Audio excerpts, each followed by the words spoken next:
রাকসু নির্বাচন নিয়ে ব্রিফ করছে ছাত্র শিবির প্যানেলের প্রার্থীরা, সরাসরি যাচ্ছে সেখানে। ফজলে রাব্বি মোহাম্মদ ফাহিম রেজা ভাইকে ধন্যবাদ সকলকে। আজকে আপনাদেরকে কয়েকটি বিষয় অবগত করতে আমাদের এই সংবাদ সম্মেলন। বেশ কিছু অনিয়ম আমাদের চোখে ধরা পড়েছে। আমরা সকাল থেকেই যেটি বলছিলাম যে এই যে হাতের যে অমোচনীয় কালি ব্যবহার করার কথা ছিল সেটা কিন্তু হয়নি। ভোট দিয়ে বের হয়ে এসেই কিন্তু এই কালি মুছে যাচ্ছে। এছাড়াও সকালে আপনারা জানেন যে ভোটের শুরুতেই সিরাজি ভবনে আমাদের শিক্ষার্থীদেরকে চিরকুট নিয়ে প্রবেশে বাধা দেওয়া হয়।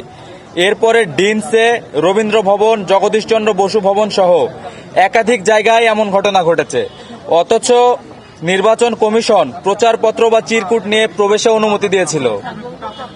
ভাই, আপনারা নিজেদের মধ্যে একটু কথা বলবেন না প্লিজ।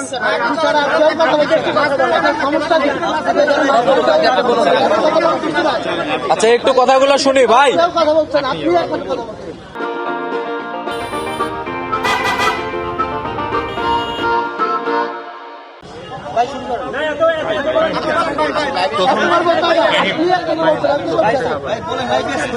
আচ্ছা, আমি শুরু থেকে বলছি।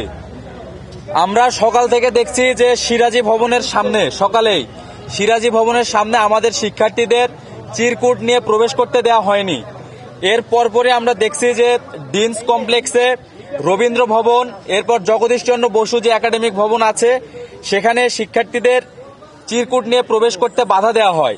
কিন্তু নির্বাচন কমিশন গতকাল বলেছিল যে প্রচারপত্র এবং চিরকুট নিয়ে শিক্ষার্থীরা প্রবেশ করতে পারবে।